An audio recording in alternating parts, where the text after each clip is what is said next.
मी सचिन बागवे. गेल्या सत्रामध्ये आपण बघितलं होतं डिजिटल डिटॉक्सिंग. या सत्रामध्ये आपण बघू आधुनिक काळातील अभिमन्यू. पूर्वीच्या काळी आजी आजोबा नातवाला शिकवायचे, आई वडील मुलांना शिकवायचे.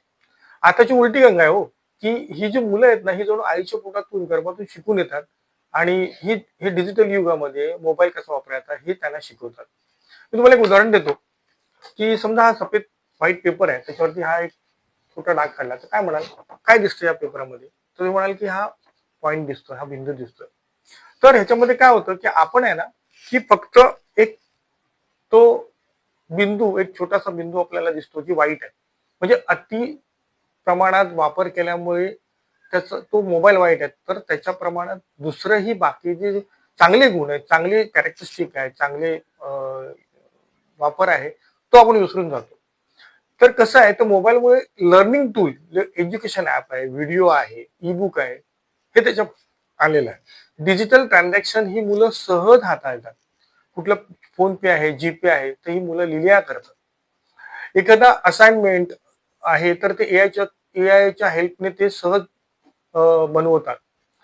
आताची न्यूक्लिअर फॅमिली आहे, पालक आई वडील दोघंही कामाला असतात, तर ही मुलं शाळेत असताना, शाळेतून बाहेर पडताना, क्लासला जाताना त्यांच्याशी सतत संपर्कामध्ये असतात. त्यामुळे काय होतं, इम्प्रूव्ह इन कम्युनिकेशन, कॉल आणि टेक्स्टमध्ये ही लोक सोशल मीडिया थ्रू कनेक्टेड असतात.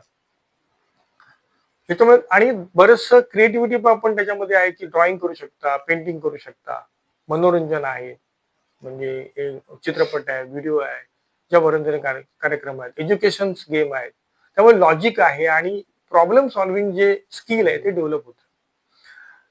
टाइम मॅनेजमेंट आहे, एखादं अलाराम लावायचं आहे, की अलाराम सिस्टीम आहे ती त्यांना माहिती पडते. काय आहे, की आताच्या माहितीच्या या मायाजाळामध्ये, परत म्हणतो मायाजाळामध्ये कोणतीही माहिती ही योग्य आहे की अयोग्य आहे हे आपल्या आधुनिक अभिमन्यूला माहिती नाही. तर त्यासाठी पालकांचा जो रोल आहे तो कृष्णाचा असेल.